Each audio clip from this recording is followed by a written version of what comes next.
ফামান তাবিআ হুদায়া ফালা খাউফুন আলাইহিম ওয়ালা হুম ইয়াহজানুন। আমার পক্ষ থেকে হেদায়েত যাবে, এটা আল্লাহ যদিও আদম নবীকে বলেছিলেন। আপনি এই যে ফামান তাবিআ হুদায়া, এর ব্যাখ্যা করতে গিয়ে আমি যত তাফসীর পড়েছি, মুফাসসিরিন ইকরাম জানাতে চেয়েছেন এই হেদায়েত মানে কোরআন। অথচ আদম নবী যেই দিন এসেছেন ওই দিন কোরআনের কোনো নামগন্ধ ছিল? বলেন বলেন। আদম নবী জানতো যে কোরআন নামে কিছু আছে? না। অথচ ওই দিনই আল্লাহ তাকে ইঙ্গিত দিয়েছেন। এদের দ্বিতীয় তাফসীর হচ্ছে, যদিও কোরআন শরীফকে আল্লাহ হুদা বলেছেন, এই জন্য হুদাল্লিল মুত্তাকিন। এখানে হুদান শব্দটা যদি ইসমে ফাইল থেকে আপনি নিয়ে আসেন হাদিন, এর বাংলা অর্থ দাঁড়ায় হেদায়েত দিতে পারে শুধুমাত্র একজন, তার নাম। ওনার মুখ থেকে যেটা বের হয়েছে তার নাম কোরআন। এই জন্য হুদাল্লিল মুত্তাকিন বলার আগে আমার আল্লাহ কিতাবের আগে আলিফ লাম দিয়েছেন, যালিকাল কিতাবু লা রাইবা ফীহ।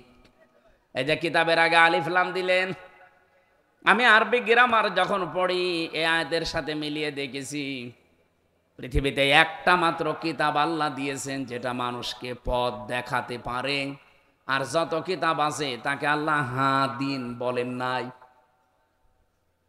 হুদাল্লিল মুত্তাকিন, হুদাল্লিন নাস, হুদাল্লিল মুসলিমিন, প্রত্যেকটা শব্দই কোরআনে আছে।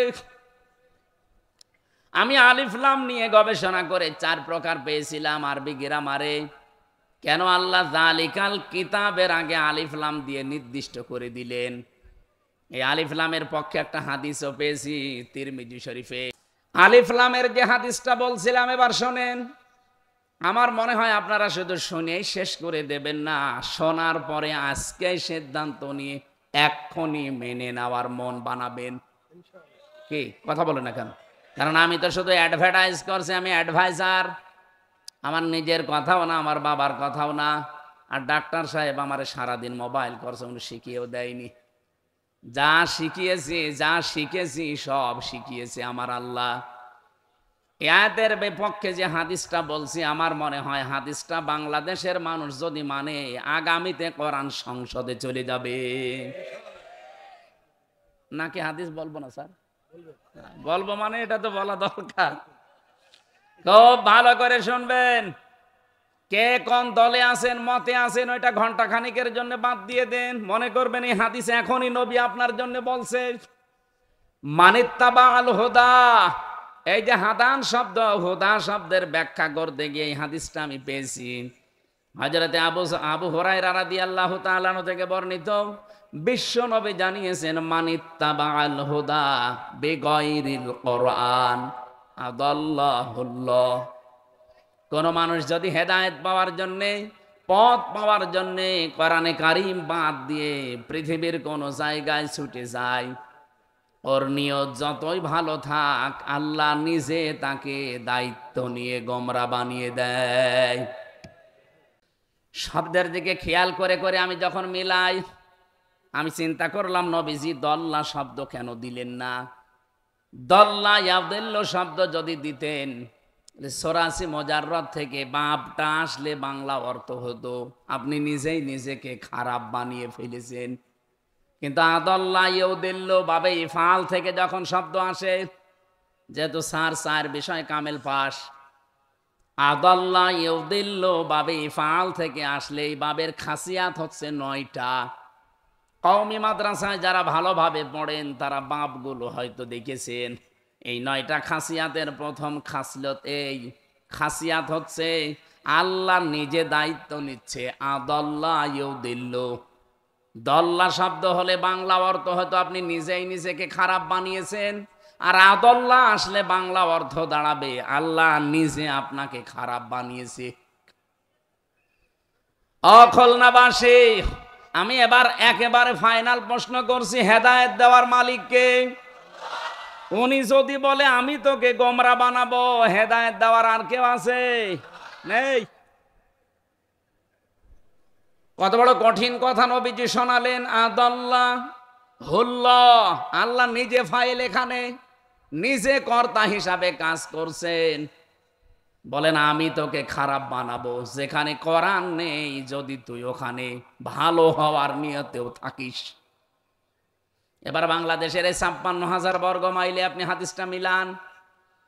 এই দেশে যত পীর সাহেব আছে, আমি পীরদেরকে সম্মান করি, শ্রদ্ধা করি, কিন্তু যেই দরবারে পীর নামে কলঙ্ক বসে আছে, কোরআন চলে না সেখানে, ওই দরবার যদি আপনার বাবাও তৈরি করে, আপনি ভালো হওয়ার নিয়তেও থাকলে খারাপ বানিয়ে দেবে কে? সুতরাং এরকম দরবারে যাওয়া যাবে? বলেন। ৪৮,০০০-এর উপরে দরবার এই দেশে এখন। আপনি হাতে গোনা কয়েকটা জায়গা পাবেন যেখানে কোরআনে কারিম প্রচার করা, প্রসার করা, শিক্ষা করা এবং কায়েম করা, এই ৪টা বিষয় পাওয়া যায়। আর বাকি দরবারগুলোতে অধিকাংশর বাপ দাদার নিয়ম দিয়ে চলে। আপনি কি রাগ করলেন? আপনি একটাই বলেন যে যেখানে কোরআন শেখানো হয়, কোরআন বোঝানো হয়, কোরআন প্রচার করা হয় এবং কোরআন কায়েম করার জন্য এই শিক্ষাগুলো যে দরবারে দেওয়া হয়, একটার নাম বলেন, আমি সেখানে যাব। হ্যাঁ, কোরআন শিক্ষা হয়তো আছে, কোরআন বোঝার বিষয় আছে, কোরআনে কারিম প্রচার করারও বিষয় আছে, কিন্তু ৪ নাম্বারটা আমি অধিকাংশ দরবারে পাইনি। কয়েকদিন আগে আমি চরমনায় গিয়েছিলাম, সরসিনা গিয়েছিলাম, এর আগে গিয়েছিলাম বাইতুল শরফে চট্টগ্রামে, আর এই তো ৮-৯ দিন আগে গিয়েছিলাম আটরশি। না, আমি গেছি বোঝার জন্য। এই যে সব জায়গায় কিন্তু কামিল মাদ্রাসা আছে, যে ৪টার নাম বললাম, ৪ জায়গায় কামিল মাদ্রাসা আছে। 1 থেকে মাস্টার্স পর্যন্ত তারা পড়ায়। হ্যাঁ, কোরআনের শিক্ষা তারা দেয়। কোরআন কি করে বোঝা লাগবে সেই শিক্ষাও সেখানে আছে। কোরআন প্রচার করা লাগবে সেই শিক্ষাও সেখান থেকে পাওয়া যায়। কিন্তু ৪ নাম্বার যেটা, এই পৃথিবীতে কোরআন কায়েম করা লাগবে, এই শিক্ষাটা সেখান থেকে দেওয়া হয় না। ওখান থেকে যদি এই শিক্ষাগুলো কেউ দেওয়ার জন্য একটু চেষ্টা করে, তাকে বাদ দিয়ে দেয়। কেউ যদি নেওয়ার চেষ্টা করে, তাকেও সাইদি সাহেবের মতো বের করে দেয়। সাইদি সাহেব তো সরসিনায় পড়তেন। বলে আমরা কোনো রাজনীতিতে নেই। আপনি এই কথা যদি সজ্ঞানে বলেন, আপনি বেঈমান। কারণ নবীজি জীবনে রাজনীতি করেননি। উনি রাজনীতি না করলে রাষ্ট্রপ্রধান হলেন কি করে? আপনি বাঙালিকে হাইকোর্ট দেখান, ভণ্ডামি করার জায়গা পান না। বলেন না, আমরা একটা তন্ত্রে মন্ত্রে আছি, আমি একটা আদর্শ নিয়ে আসি। আপনার আদর্শ হওয়া লাগবে রাসূলুল্লাহর আদর্শ। যেই দরবার থেকে কোরআন শেখানো হয়, কোরআন বোঝানো হয়, কোরআন প্রচার করা হয়, কিন্তু সেখানে কোরআন কায়েমের কোনো কথা নেই, সিস্টেম নেই, ওই দরবারে যদি ভালো হওয়ার নিয়েতেও কেউ থাকে, আল্লাহ নিজে দায়িত্ব নিয়ে তাকে গোমরা বানিয়ে দেবে। এখন যদি বলেন কই গোমরা হয় না, তো হয় না মানে আবার কি দেখবেন? ফরিদউদ্দিন মাসউদ একটা গোমরা আলেম না? কথা বলেন না কেন? ওর কি জ্ঞান কম আছে? কোরআনের জ্ঞান বেশ যথেষ্ট আছে। কোরআন প্রচারও করার মাধ্যম জানে, কিন্তু কোরআন কায়েমের আন্দোলনে ছিল না। যারা কায়েম করতো তাদের বিরুদ্ধে সারা জীবন ফতোয়া দিয়েছে। শাহবাগে পর্যন্ত গিয়ে সাইদি সাহেবের ফাঁসি চেয়েছে। কথা বলছেন না কেন? আরে ভাই, সাইদি সাহেব একদিকে প্রচারক ছিলেন, আর একদিকে কোরআন কায়েমের কর্মী ছিলেন। এই কথা জানার পরে কেউ যদি তাকে বের করে দেয়, গালাগালি করে, আমার রিমান্ডে 10 দিন একাধারে ওনারে মনে হয় 200 বার গালি দিয়েছে। আমারে গালি দিয়েছে হয়তো 50 বার, আর ওনার নাম ধরে গালি দিয়েছে 200 বার। যে উনি তো এত ভালো মানুষ, কোন কারণে উনি এই রাজনীতিতে আসলো? আমার মনে হয় নবীজি যদি এখন বেঁচে থাকতো, ওই শয়তান অফিসার গুলো ও নবীজিকে ওই কথা বলতো। এর ভেতরে আপনার খুলনার এক অফিসার ছিল, যে কি বলে, ফুলতলার শেখ ইমরান হোসেন, ওই যে আকরাম চেয়ারম্যানের ছেলে। আর কি বলা লাগবে? অনেক মাঝে মাঝে বলতো যে সাইদি সাহেব ভালো মানুষ, ঠিক আছে, তো উনি রাজনীতি করবে কেন? কেন আপনার সমস্যা কি? রাজনীতি করবে সালমান এফ রহমানের মতো দরবেশ, আর ৩৬,০০০ কোটি টাকা চুরি করবে। ঠিকই বলেছে এই লোকটা, যে মাইরে খাওয়ার জন্যই তো রাজনীতি ওরা করে। ইসলাম বাদ দিয়ে যারা রাজনীতি করে ওদের মেরে খাওয়া ছাড়া কি কোন ধান্দা আছে বলেন আপনি? আর যারা ইসলাম দিয়ে রাজনীতি করেছে আপনি দেখান, মাওলানা মতিয়ার রহমান নিজামী এমপি ছিলেন, মন্ত্রী ছিলেন, মন্ত্রণালয় চালানোর পরে 36 টাকা ফেরত দিয়েছে রাষ্ট্রকে। পৃথিবীর ইতিহাস এটা। এর চাইতে আর কি দেখানো লাগবে বাংলাদেশকে বলেন? এর বড় মানুষ বলে না আমরা আরো চাই, তাই আরো চাই, জায়গা মতো দেন, সব যা চাচ্ছেন তাই পাবেন। আপনারা আরো চান পাঠাবেন আপনি সালমান এফ রহমানের মতন বড় চোর। ওর মাথার চুল থেকে পায়ের স্যান্ডেল পর্যন্ত সাদা, আমার মনে হয় ভেতরেও সাদা। আমি ভেতরেটা জানি না, আমার মনে হয় ও সাদা, কিন্তু ওর যে অন্তর পুরাটা কালো। কথা বলেন না কেন? আমার মাথায় দড়ি দিয়ে, পেছনে হ্যান্ডকাপ দিয়ে, মাথায় কালো টুপি লাগিয়ে, পায়ে ডান্ডা বেড়ি লাগিয়ে, বুকের ওপরে ওই যে সেই জ্যাকেট পরিয়ে, মাথার ওপরে ওই যে কি টুপি দেয় ওইটা দিয়ে যখন আমারে আদালতে নিয়ে যেত, আমি নিজে দেখেছি এই লোকটা আমার দিকে তাকিয়ে টিপ্পনি কাটছে। এই সালমান এফ রহমান। আল্লাহ রাব্বুল আলামিন বলেন ইন্নাল্লাযীনা ইউযুনাল্লাহা ওয়া রাসূলাহু লা'আনাহুমুল্লাহু ফিদ দুনিয়া ওয়াল আখিরাহ ওয়া আ'আদ্দা লাহুম আযাবাম মুহিনা। এদিকে তাকান ভাই, আমি কোরআন থেকে শিক্ষাগুলো বের করেছি। আল্লাহ বলেন নিশ্চয় যারা ইউযুনা, আযা মানে কষ্ট দেওয়া, ইউযু এটা মুজারি বর্তমান ভবিষ্যৎ প্রেজেন্ট ফিউচার। রব্বুল আলামিন এখানে দুইটা কাল সমন্বয় করে শব্দটা বানিয়েছেন। নিশ্চয় যারা কষ্ট দিচ্ছে আল্লাহ এবং রসুলকে, এবং সামনেও দেবে না, কিছু লাগবে না। লা'আনাহুমুল্লাহু ওয়া রাসূলুহু, লা'আনাহুমুল্লাহ আল্লাহ বলেন আমি নিজে লানত করি, বরদোয়া দেই, ফিদ দুনিয়া ওয়াল আখিরাহ দুনিয়া এবং আখিরাতে, ওয়া আ'আদ্দা লাহুম আযাবাম মুহিনা আর তাদের জন্য অপমানজনক শাস্তি আমি আল্লাহ রেডি করে রাখি। 54 বছরে যেহেতু আল্লাহর বিধানটা এই জমিনে কায়েম হয়নি, আল্লাহর কষ্ট হচ্ছে না? এক কথা বলেন না কেন? জমিনের মালিক যিনি, বিধান দিয়েছেন তিনি, তার বিধান আজ পর্যন্ত এদেশে এই 54 বছরে আমরা 92% মুসলমান দাবি করার পরেও কায়েম করতে পারি নাই। আপনার কাছে নিজের কাছে জিজ্ঞাসা করে দেখেন যে আল্লাহর কষ্ট হচ্ছে কিনা। আল্লাহ দিয়েছিলেন এইটাই পৃথিবীতে এই জমিনে কায়েম করার জন্য, একটা বিধান আজ পর্যন্ত কায়েম করতে পারলাম না।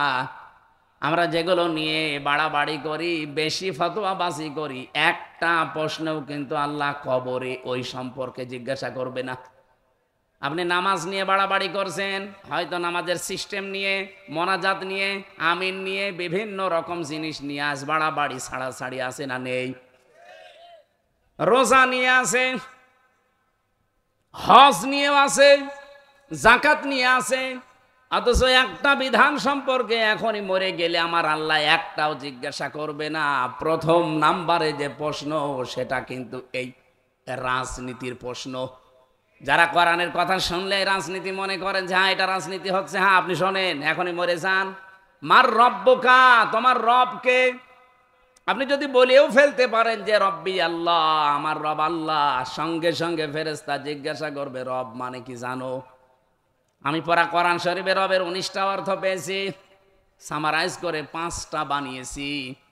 তাফসির থেকে আমি নিজে বানাইনি, তাফসিরে ফি জিলালিল কোরআনে আছে, সাজ্জাদ কুতুব দিয়েছেন। রব শব্দের প্রধান অর্থ হচ্ছে রব মানে সৃষ্টিকর্তা। যা কিছু সৃষ্টি সব প্রথমে করেন কে? বলেন বলেন। এই যে আসমান আর জমিন, এটাকে আল্লাহ কাউকে দেখে দেখে বানিয়েছেন না, এটা যা বানিয়েছেন ওনার নিজের জ্ঞানে, নিজের আয়ত্তে, নিজের পরিকল্পনায়, কোন রকমের নমুনা ছাড়া, কোন রকমের মডেল ছাড়া, ওনার মন যা বলেছে সেভাবে বানিয়েছে। এই জমিনটা সবুজ করে দিয়েছে, এটা কি আমাদের কারো কাছে জিজ্ঞাসা করে যে এইভাবে নদী দেন, এইভাবে সাগর দেন, এইভাবে সবুজ দেন? এর পরিকল্পনা পুরাটা কার? বলেন বলেন। আরে ভাই 3-4 বার আমি বলছি, এমনি না, এখানে একটা শিক্ষা আছে। কিন্তু বাংলাদেশে আমাদের দায়িত্বে যিনি ছিল এই কথাটাই সে উল্টিয়ে ফেলেছে। ফসলে বরকত হওয়ার পরে কি বলল? যে মা দুর্গা গজে ছড়িয়ে এসেছে, এই জন্য ফসলে বরকত হয়েছে। একটা কথা হইল, ফসলের বরকত সৃষ্টি করার মালিককে দুর্গা। এ কথা যদি গোবিন্দ পরামানিক বলতো কিচ্ছু বলতাম না। একটা হাসি মানুষ, কি হাসি না? গোবিন্দ পরামানিক যদি বলতো এই দেশে যত বরকত হয় সব মা দুর্গা দেয়, আমি কিচ্ছু বলতাম না। কিন্তু যে মহিলায় কথা বললো, আপনি চিন্তা করতে পারেন 18 কোটি মুসলমানের দায়িত্বে সেই মহিলা একজন হাজি, আর সে বলছে এই যে ফসলে বরকত এগুলো মা দুর্গা গজে ছড়িয়ে এসেছিল এই কারণে। আপনি আল্লাহকে রব হিসাবে বিশ্বাসিত করেন না, কারণ রব মানে সৃষ্টিকর্তা। ফসল সৃষ্টি করেন কে? বরকত সৃষ্টি করে দেন কে? আর আপনি কোন দুর্গার দিকে নিয়ে গেলেন? কবরে যান, আল্লাহর কসম আপনি রব্বি আল্লাহ বললে টিকবে না, কারণ আপনি আল্লাহকে সৃষ্টিকর্তা মানেন না, বিশ্বাসও করেন না। আপনি সৃষ্টিকর্তা মানেন দুর্গাকে। কথা বোঝা গেছে? একটা একটা করে সিরিয়াল করে আপনি অর্থগুলো মিলাবেন। দ্বিতীয় নম্বর পেয়েছি, রব মানে আইনদাতা। রব মানে, এটা কি নামাজ রোজার প্রশ্ন? বলেন বলেন। আপনি চিন্তা করে দেখেছেন কবরের প্রথম প্রশ্ন রাজনৈতিক প্রশ্ন? যে তোমার রবকে যেই জিজ্ঞাসা করার পরে আপনি জবাব দিতে যাবেন, সঙ্গে সঙ্গে কিন্তু এই জবাবটা ফেরেশতারা বলবে যে রব মানে আইনদাতা। তোমার যে দেশ, এই দেশে আল্লাহর কোন আইন চলতো একটু বলো। দুই একটা আইন যদি হাংসিক একটু চলেও, নারী কমিশনের নাম নিয়ে এই শয়তানরা আরো সব পাল্টিয়ে দিয়েছে। কে কি দিয়েছে শয়তান পর্যন্ত আমার মনে হয় এখন হাসতেছে যে এ কি গো, আমিও তো এত নিচে নামি নাই। ওদের 318 পৃষ্ঠা আমি পুরাটা পড়েছি। এই 7-8 দিনে পুরাটা পড়ে আমি এতটুকু পেয়েছি যে ওখানে 13টা কোরআনের আয়াত ওরা ভুল ধরেছে। আলালাহুল খালক ওয়াল আমরু আয়াতটা ওরা পাল্টাতে চায়। ওরা বলছে দেহ আমার, সিদ্ধান্ত আমার। অথচ আল্লাহর কোরআন জানিয়েছে সূরা আরাফের 54 নম্বর আয়াতের যা মাঝের অংশে আছে, আলালাহুল খালক ওয়াল আমরু, এ পৃথিবী বানিয়েছি আমি, এখানে সিদ্ধান্ত চলবে কার? তা আপনি আয়াতটা পুরো পাল্টিয়ে দিলেন।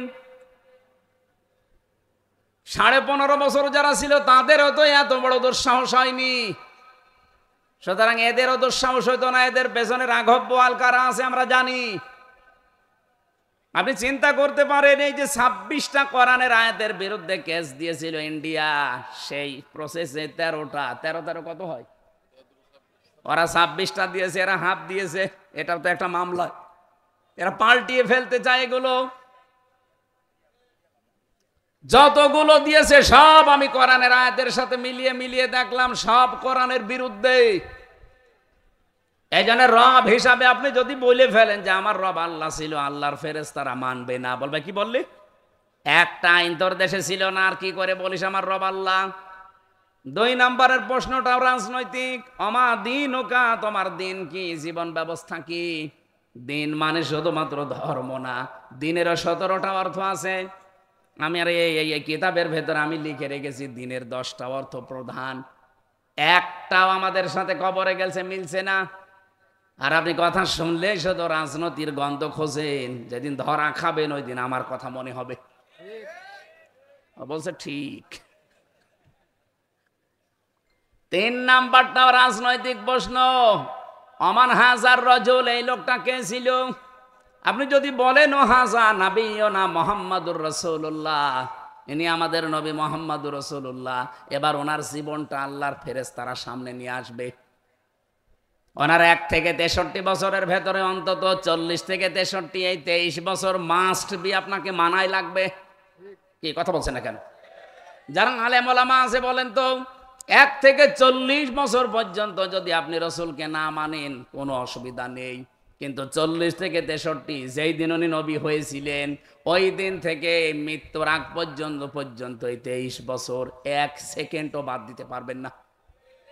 অনেকে বলে হুজুর আমরা 13 বছর মানি, খালি মায়ের খেয়েছে আমরাও খাবো, কিন্তু বাকি যে 10 বছর উনি মায়ের দিয়েছে এইটার ভেতরে আমরা নেই, এটা রাজনীতি। কেন 13 বছর মায়ের খেয়েছে রাজনীতি মনে হয় না, আর 10 বছর মায়ের দিয়েছে রাজনীতি মনে হয়? আমার মনে হয় এই পাগলগুলোকে পাবনা ছাড়া আর কোনো জায়গায় পাঠানো যাবে না। আমার ভাইরা, আপনি রাজনীতির গন্ধ যাই খোঁজেন না কেন, তিনটা প্রশ্নই কিন্তু রাজনৈতিক। আইনদাতা, এই মাদিন ও কায়ের বাস্তব অর্থ হচ্ছে তোমার জীবন ব্যবস্থা কি ছিল। 3 নম্বরে যে প্রশ্নটা রসুলকে দেখিয়ে করা হবে, এর বাংলা অর্থ হচ্ছে তোমার নেতা, তোমার আদর্শ কে ছিল। একটা আমাদের এই প্রশ্নের জবাবগুলো ঠিক নেই। ও খুলনাবাসী, যেহেতু আমার বিভাগের মানুষ আপনারা, একটু ভালোবাসি বেশি আপনাদেরকে, বারবার আহ্বান জানাই আমি একেবারে সরাসরি বাংলা ভাষায়, আসেন আমরা এই 3টা প্রশ্নের জবাব একটু ঠিক করে নেই। একটাও যেহেতু ঠিক নেই, কি নিয়ে আপনি হাঁটতেছেন কবরের দিকে? ফাইনা তাযহাবুনা ইন হুয়া ইল্লা যিকরুল লিল আলামিন। কোন দিকে যান? ফিরে আসেন আল্লাহর এই জিকির কোরআনের দিকে। আসা যাবে না? হ্যাঁ বলেন, আসা যাবে না? যে কথা তুললাম এই জায়গা থেকে, বাংলাদেশের যে দরবারে যাবেন আমি নিষেধ করি না, কিন্তু যে দরবারে কোরআন নেই, কোরআনের কর্মসূচি নেই, ওই দরবারে গেলে আপনাকে খারাপ বানিয়ে দেবে আল্লাহ নিজে। এর প্রমাণ হচ্ছে কুষ্টিয়ার লালনের মাজার, ওটাও একটা দরবার। এই খুলনা, বাগেরহাট, যশোর থেকে কত মানুষ যাচ্ছে তো ভালো হওয়ার নিয়তে যায়, কিন্তু ভালো হওয়ার পরিবর্তে ওখানে আরো মানুষ খারাপ হয়। খারাপ হয় এই কারণে, কারণ ওখানে কোরআন নেই, কোরআনের কর্মসূচি নেই, ওখানে চলে শুধু গাঁজা। এই কথা বলছেন না কেন? আমি যতগুলো দেশ ঘুরেছি এই ছোট্ট জীবনে, বহু দেশ আল্লাহ আমাকে নিয়েছে। তাম পৃথিবীতে 257টা দেশের ভেতরে অন্তত 50টা দেশ আমি ছোট্ট এই জীবনে দেখেছি। পৃথিবীর কোন দেশে এইভাবে একেবারে মানে এত আরামে গাঁজা খাওয়া যায় দুনিয়ায় আমি কোনো জায়গায় পাইনি। মানে পুলিশ পাহারা দিয়ে খাওয়ায়। তাহলে আপনি কি বুঝলেন এখান থেকে আজকে? কোরআন যেখানে নেই, ওই দরবার যদি আমার বাবাও তৈরি করে, আমি ওই দরবারে আজকে থেকে আর, আমি যদি ভালো হওয়ার নিয়তেও থাকি, আমাকে খারাপ বানিয়ে দেবে কে? এ পর্যন্ত ঠিক আছে, পরেরটা বলবো।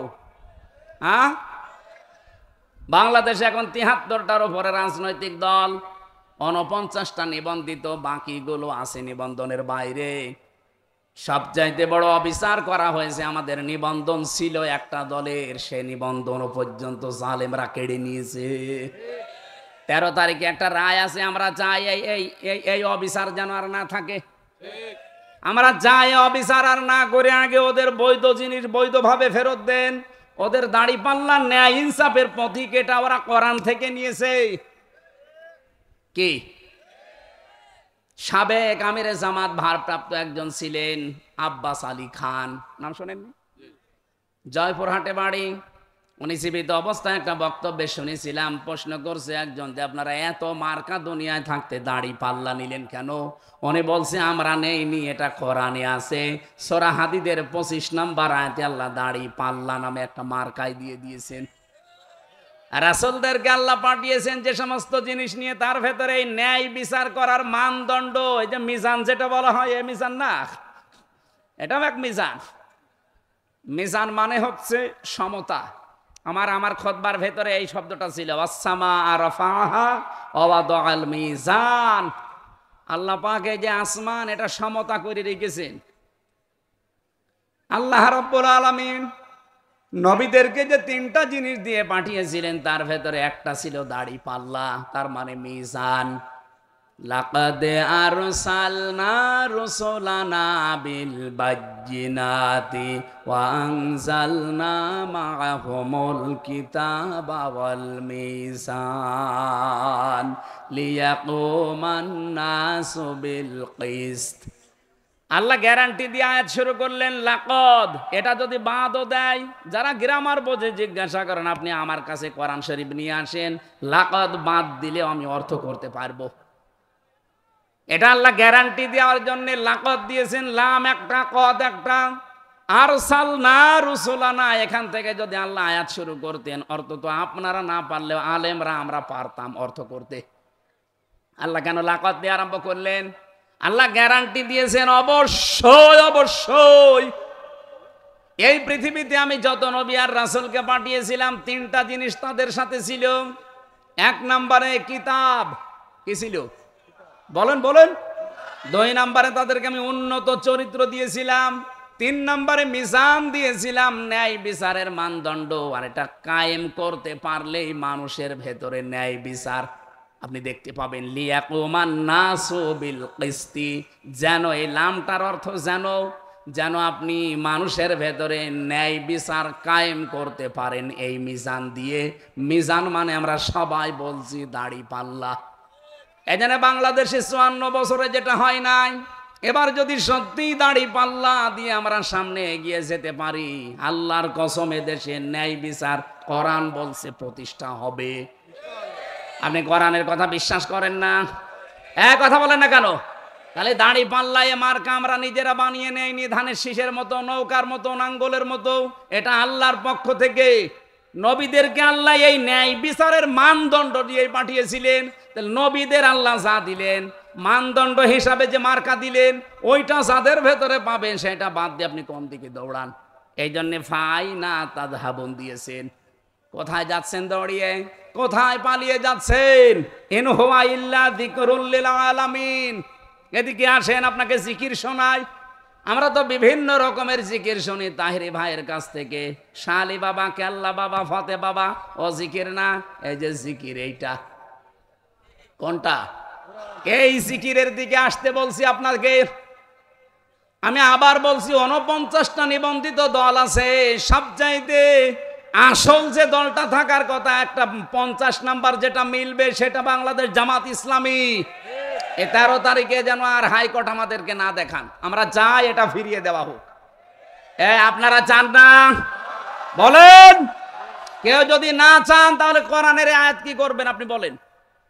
নবীদেরকে আল্লাহ মিজান দিয়ে পাঠিয়েছিলেন, ন্যায় বিচারের মানদণ্ড এটা দাড়ি পাল্লা যেটা বলে আমরা চিনি। এই জন্য হাইকোর্টে এটা টাঙানো আছে। আপনি দেখেন হাইকোর্টে যে একটা দাড়ি পাল্লা দেওয়া আছে, ওটার সামনেই লেখা, একেবারে সামনে টাঙানো। আবার দাড়ি পাল্লা দেখেছেন কোন দিকে কিন্তু একেবারে সমতা ঠিক করা আছে, এদিকে বেশি এদিকে কম না, একেবারে দুইটাই সমান্তরাল। বাংলাদেশে যারাই দায়িত্বে থাকে তারা এই দেশের 18 কোটি মানুষকে বোঝাতে চায়, ও বাংলার মানুষেরা, সারা বাংলাদেশে কোনো জায়গায় যদি ন্যায় বিচার নাও পাও, অন্তত হাইকোর্টে আসলে ন্যায় বিচার পাবা। তার প্রতীক এই যে দাড়ি পাল্লা। সেই দাড়ি পাল্লা প্রতীকটাই আপনারা গায়েব করে দিয়েছেন। এটা ফিরিয়ে দেওয়া লাগবে, এটা আমাদের শেষ কথা ভাই। এবার যদি দেওয়ালে পিঠ থেকে যায় না, এর জন্য আবার আগস্টের 5 তারিখে এই দেশে অন্তত তৈরি হয়ে যাবে, তখন আর সামাল দিতে পারবেন না। এবার আসেন 73টা দলের ভেতরে সব মিলে আমি বলছি ভাই, কাউকে উদ্দেশ্য করে না, সবাইকে মিলে বলছি, যেই দলের কর্মসূচিতে কোরআন নেই, কোরআন কায়েমের কোনো নিয়ম নীতি নেই, ওই দল যদি আমার বাবাও কায়েম করে, আমার বাবাও প্রতিষ্ঠা করে, ওই দলে আমি ভালো হওয়ার নিয়তেও থাকবো না। আমি যদি ওখানে ভালো হওয়ার নিয়তেও থাকি, আমাকে খারাপ বানিয়ে দেবে কে? এবারে হাদিসকে বিশ্বাস করবেন না করবেন এদিকে এসে বলুন যে না আমার এ কেমন লাগছে। আমি কি আমার বাবার কথা বানিয়ে বললাম? হাদিস। বাংলাদেশে আপনি 73টা দলই মিলান, যেই দলে পাবেন যে এরা কোরআন কর্মসূচি দিয়েছে কায়েম করার, ওখানে যদি না থেকে যেখানে কোরআনের কর্মসূচি নেই, মনে করছেন এটা আমার বাবা বানিয়েছে, আমার দাদা বানিয়েছে, তাই কি ওখানে আপনার ভালো হওয়ার নিয়তেও থাকা যাবে না। তাহলে আপনাকে গোমরা বানাবে, খারাপ বানাবে কে? ওয়াজ হয়ে গেছে না? এরপরও যদি কেউ না বোঝার ভান করে থাকেন, এদিকে আসেন, কানের নিচে এমন জোরে দুইটা দেব না, সব বুঝে ফেলবে। তো বাংলায় বলার পরেও বলে যে আমরা বুঝি না। কি আশ্চর্য গো! নাম ধরে ধরে বলা লাগবে আপনাদের। বলেন আপনি 73টা দল বাংলাদেশে এখন ধর্মীয় এবং জেনারেল মিলে, যেই দলের কর্মসূচিতে কোরআন কায়েমের কথা লেখা আছে, ওটা যদি আমার বাবাও তৈরি করে আমি আসি, না করলেও আসি, কারণ নির্দেশ আল্লাহ এবং রসুলের। আর এর বাইরে যাবেন, যতই ভালো হওয়ার নিয়ত আপনার থাক, আপনাকে খারাপ বানিয়ে দেবে আল্লাহ সরাসরি নিজে। এজন্য আদাল্লাহুল্লাহ, এখানে ফাইল কর্তা আল্লাহ সরাসরি নিজে। আমার হাদিসটা পড়লে খুব ভয় হয়, বাংলাদেশে বহু মানুষকে আল্লাহ নিজে গোমরা বানিয়ে দিচ্ছে, কারণ এই হাদিস শোনার পরেও তারা ফিরতে চায় না। এক কথা বলেন না কেন? তাহলে আজকে খুলনার মানুষেরা একটা সিদ্ধান্ত নিয়ে বাড়ি যাওয়া যাবে না, সেই দলে কোরআন নেই। ওই দল যদি আমার বাবাও প্রতিষ্ঠা করে, ওই দলে আমি আর নেই। কারা কারা পারবেন এই সিদ্ধান্ত নিতে? দেখি লিল্লাহে তাকবীর। এই দেখেন তো, হাত তোলেনি কে? ওই যে ওই লোক, তোলেন।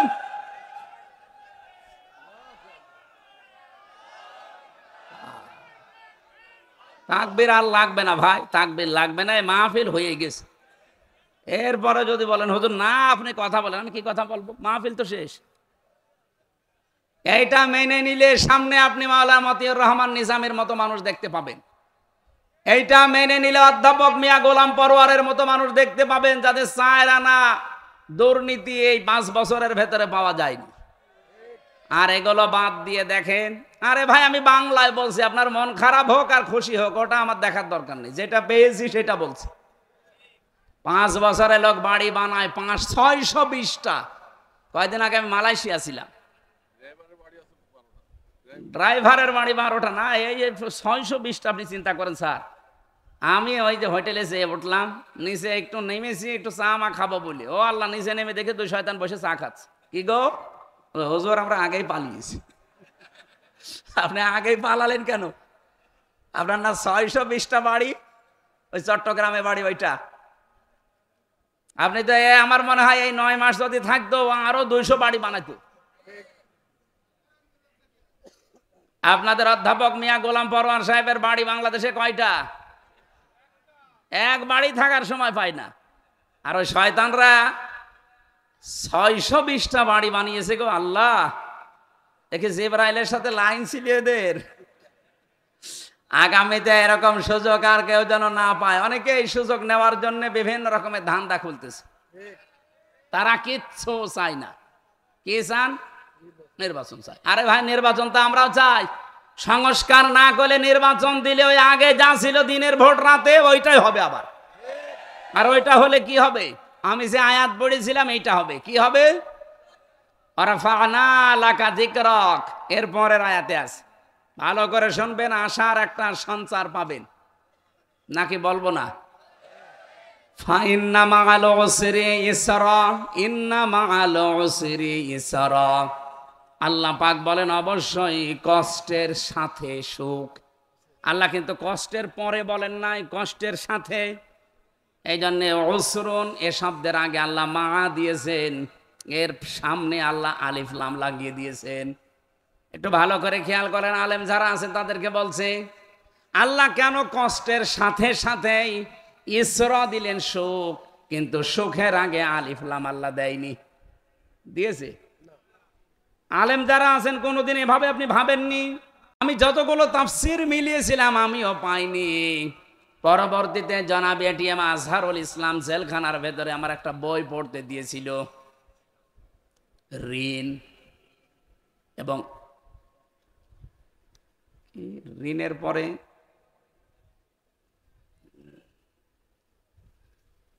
শব্দটা আমার মনে আসছে না, এরকম একটা বই ওনাটা পড়লাম, পড়ে এই বিষয়টা ওই দিন আমি ক্লিয়ার হয়েছি।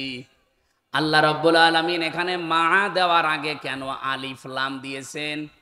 মার পরে পরে আলিফ লাম দিয়ে কষ্টটাকে আল্লাহ মারেফা নির্দিষ্ট করে দিলেন। কিন্তু ইসরা, এই যে সুখের কথা বলতে গিয়ে আমার আল্লাহ কিন্তু আর আলিফ লাম দেয়নি। মুফাসসিরিন ইকরাম বিশেষ করে ফি জিলালিল কোরআনের সাইয়্যিদ কুতুব জানাতে চেয়েছেন, দুনিয়ার ময়দানে কেউ যদি একটা কষ্ট সহ্য করে 3টা কারণে, কয়টা? আপনি যদি 3টা কারণে একটা কষ্ট সহ্য করে থাকেন দুনিয়ায়, মাস্ট বি আপনার জীবনে আমার আল্লাহ কমপক্ষে 10 থেকে 70টা সুখ শান্তি একেবারে সাথে সাথে রেডি করে রেখেছেন। আমি আবার বলছি, কারণ আল্লাহ নিজে আবার বলেছেন ইন্না মা'আল উসরি ইসরা, অবশ্যই কষ্টের সাথে সাথে সুখ। একবার বললেই তো হয়ে যেত, আল্লাহ রিপিট করলেন কেন? এবার আসেন আমরা মূল কথায় যাচ্ছি। পৃথিবীতে আমরা যারা কষ্ট সহ্য করছি, আমি আবার বলছি এদিকে তাকান, একটা কষ্ট যদি দুনিয়ায় কেউ সহ্য করে 3টা কারণে, কয়টা? আরো জোরে বলেন। আপনি কষ্ট পেলেই হবে না, এই তিনটা কারণে কষ্ট করা লাগবে। এই তিনটা কারণের যে কোনো এক কারণে যদি দুনিয়ায় আপনি কষ্ট পান, আল্লাহ পাক বলেন মাস্ট বি, এই জন্য ইন্না লাগিয়েছেন। এরপরে মার পরে পরে আমার আল্লাহ আলিফ লাম দিয়ে নির্দিষ্ট করে দিয়েছেন কষ্ট তোর হবে একটা, কিন্তু ইসরার আগে আলিফ লাম না, এটা অনির্দিষ্ট, এটা না কেরা। তোর জন্যে কমপক্ষে 10 থেকে 70টা শান্তি, সুখ, স্বস্তি, নিরাপত্তা, কল্যাণ, এখানে প্রায় 33টা অর্থ আছে। এগুলো তোর সাথে আমি একটার পরে একটা রেডি করে রেখেছি, দেবই দেবই, এ গ্যারান্টি কার? বলেন বলেন। কোনো চিন্তা নেই, কোনো হতাশা নেই। ওয়ালা তাহিনু ওয়ালা তাহজানু ওয়া আনতুমুল আ'লাউনা ইন কুনতুম মুমিনিন। আমি আয়াতটা পড়ার পরে এই আলিফ লামটা নিয়ে বেশি বেশি ভাবি। আল্লাহ বলেন ওয়ালা তাহিনু, হীনমন্য হবা না, ভেঙ্গে পড়বা না, নিজেকে ছোট মনে করবা না। ওয়ালা তাহজানু, চিন্তাও করবা না। কি ওয়া আনতুম, তোমরাই, আ'লাউনা, এখানে শব্দ কিন্তু আরবি গ্রামার দিয়ে যদি আপনি বানিয়ে নেন তাহলে আয়াতটা ভুল। কি কথা বুঝতেছেন? আয়াত কিন্তু এখানে ঠিক হচ্ছে না, ওয়া আনতুম আ'লাউনা হবে, এর আগে আলিফ লাম দেওয়া ঠিক হয়নি। কারণ মারেফা যদি হয়, মুবতাদা মারেফা হলে খবর সব সময় নাকেরা হয়। এখানে আমার আল্লাহ আলিফ লাম দিয়ে খবরটাকেও নাকেরা বানিয়ে দিয়েছেন। আল্লাহ জানাতে চেয়েছেন এখানে, আপনি এটা বালাগাত মান্তিকের ভেতরে পাবেন, খবর যদি কোনো সময় মারেফা হয়ে যায় তাহলে ইফিদুল হাসরা, হাসরের ফায়দা দেবে, বাংলা অর্থ দাঁড়াবে হবে, শেষে হস্যাই লাগাতে হবে, নাই তো অর্থ মিলবে না। আল্লাহ বলেন কোনো চিন্তা নেই, নিজেকে হীনমন্যতায় ভোগাবে না, কষ্ট পাবে না, কোনো দুঃখ পাবে না, কোনো ভয়ও পাবে না, তোমরাই বিজয়ী হবেই। এই গ্যারান্টি কার? বলেন বলেন। তোমাদের জীবনে সুখ আসবেই, শান্তি আসবেই, কল্যাণ আসবেই, স্বস্তি, নিরাপত্তা আমি আল্লাহ দেবই, শেষে হস্যাই। এই জন্য ইন্না, মা, আলিফ লাম, ইসর, কিন্তু উসর, কিন্তু ইসরর আগে আর নেই। ভালো করে বসেন। দুনিয়াতে আপনি যদি সত্যিই কষ্ট পেয়ে থাকেন, একটা, আবার বলছি, একটা কষ্টের সাথে সাথে সুখ পাবেন, শান্তি পাবেন কমপক্ষে 10টা, আর উর্ধে গেলে 70টা। এবার আপনি মিলান, আপনার কষ্ট যদি হয় আল্লাহর জন্যে, আপনার কষ্ট যদি হয় রাসূলুল্লাহর জন্যে, আপনার কষ্ট যদি হয় মানবতার জন্যে, এই তিনটা কারণে কষ্ট পেলে মাস্ট বি আপনার পেছনে সুখ আল্লাহ একেবারে ধাবমান করে রেখেছেন। কষ্ট পেলেই তার সাথে সাথে শান্তি, সুখ আল্লাহ একটার পর একটা দেবে। কয়টা কারণে? বলেন বলেন বলেন বলেন। আল্লাহর জন্য পাওয়া লাগবে কষ্টটা, রাসূলুল্লাহর জন্য, মানবতার জন্য। এর বাইরে যদি কেউ কষ্ট পায় তার সাথে আল্লাহ সুখ দেবে, কথা আমি কোরআনে পাইনি। হাসিনাও কিন্তু কষ্ট পেয়েছিল যেদিন চলে যায়, কষ্ট পায়নি? কি কন্দন দেখেছেন?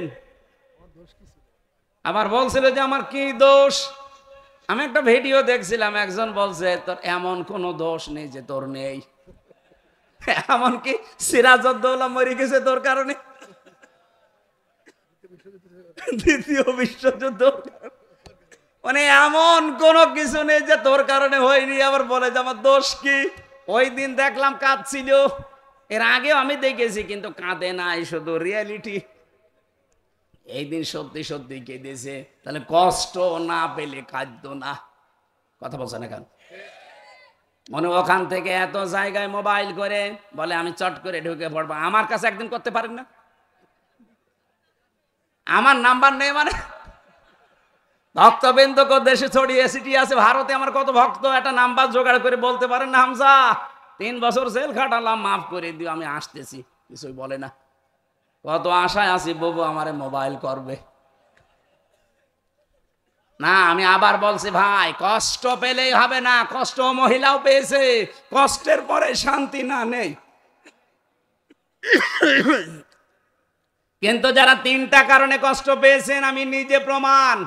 একটা কষ্ট আমি ভোগ করবো আল্লাহর জন্য, রাসূলুল্লাহর জন্য, মানবতার জন্য। কমপক্ষে 10 থেকে 70টা সুখ শান্তি মানে সঙ্গে সাথে আল্লাহ জড়িয়ে রেখে দিয়েছে।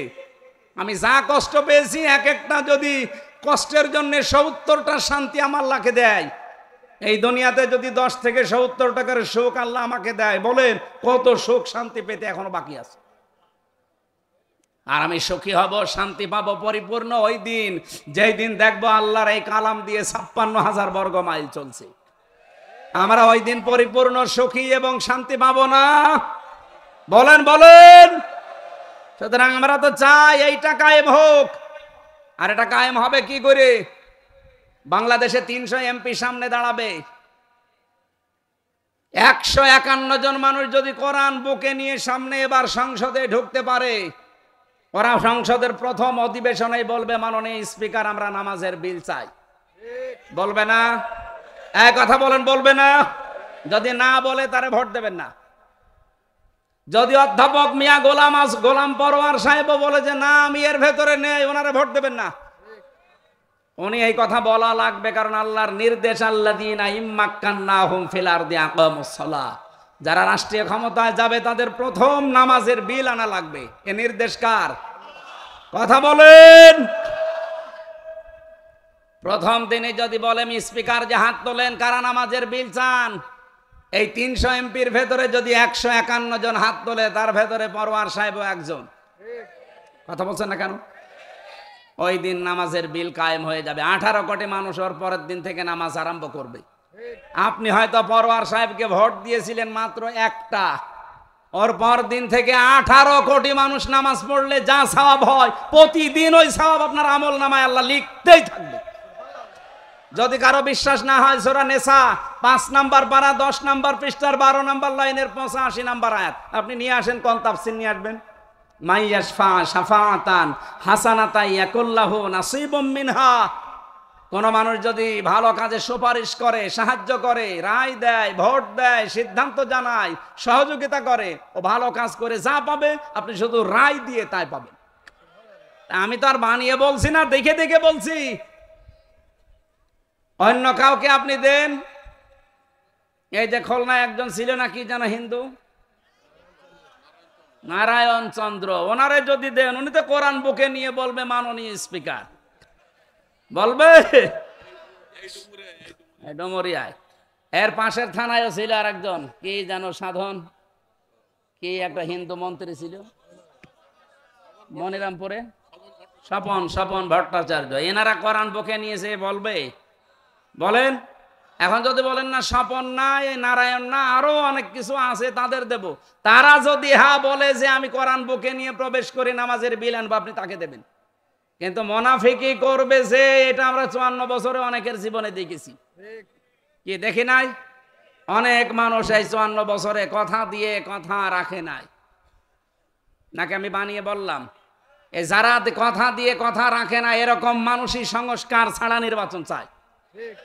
যারা কথা দিয়ে কথা রাখতে পারবে না, তারাই দেখবেন সংস্কার ছাড়া নির্বাচন চায়।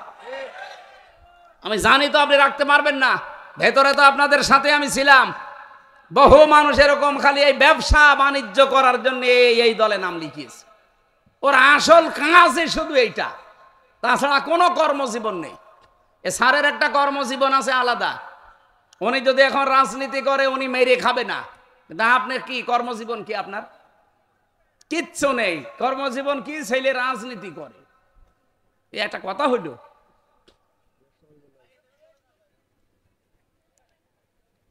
আর যারা দায়িত্বে আছেন একেবারে কিয়ামত পর্যন্ত থাকবেন, আমরা এটাও চাই না। আমরা খুব দ্রুত চাচ্ছি আপনারা সংস্কার তাড়াতাড়ি করে ফেলেন। এতদিন লাগার কথা না। 10 মাস 10 দিন লাগে একটা ছেলে মেয়ে হতে। 9 দিন 9 মাস 3 দিন পার হয়ে গেল, আর বেশি দিন তো নেই। এক কথা বলছেন না কেন? এক মহিলা বিয়ে করে বাসর ঘরে বসে আছে ঘোমটা দিয়ে। দাদি শাশুড়ি যে বলছে, ওই আমার কিন্তু পতি চাই। বলছে, দাদি শাশুড়ি আপনি আমার সময় দেবেন না?